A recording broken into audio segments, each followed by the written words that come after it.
All right, so we are gonna have raspberry and in the CSA.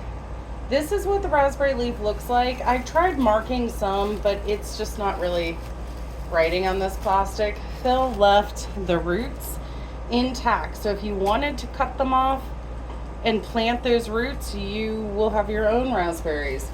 But for medicinal uses, we use the raspberry leaf. And the raspberry leaf, you can tell in your book, it's got so many medicinal properties. If you've got a uterus, you should be probably drinking it. The best way to harvest this particular plant is to just strip the leaves off. There are fine little not thorns. I mean, yeah, I guess they're technically thorns. At this young stage, they're just immature little thorns, so they're prickly to the skin, but they're not really going to hurt you that bad. But just for protection, you might want to wear gloves, and you can just pinch these off. I just pinch the leaves off usually, and then I dry the whole leaf, and then just give it a crunch, crunch, crunch. You might want to put gloves back on because it can be a little bit prickly. The stems are, you can use the stems if you want, but they will turn into little sticks.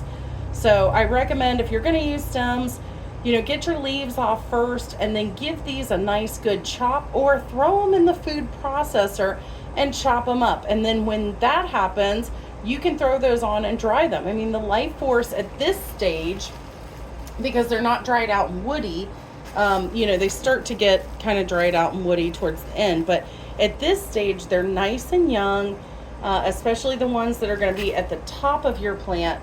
And you can use those. That life force energy is flowing through that stem. So why not? Especially if you're going to use it for your tinctures, your bitters, and your tisanes.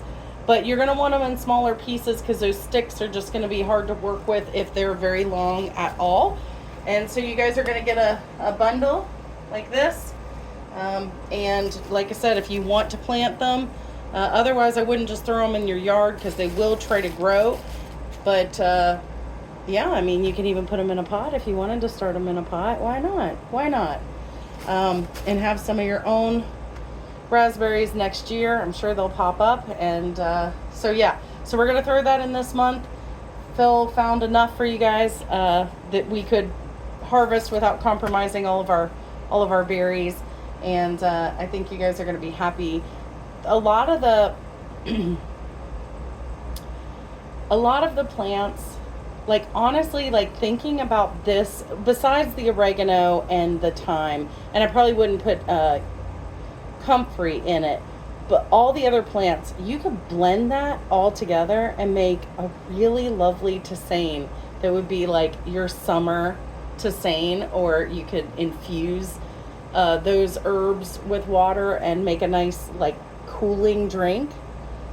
That all sounds so lovely. Like, I've harvested a little bit for myself, and I think I might do that.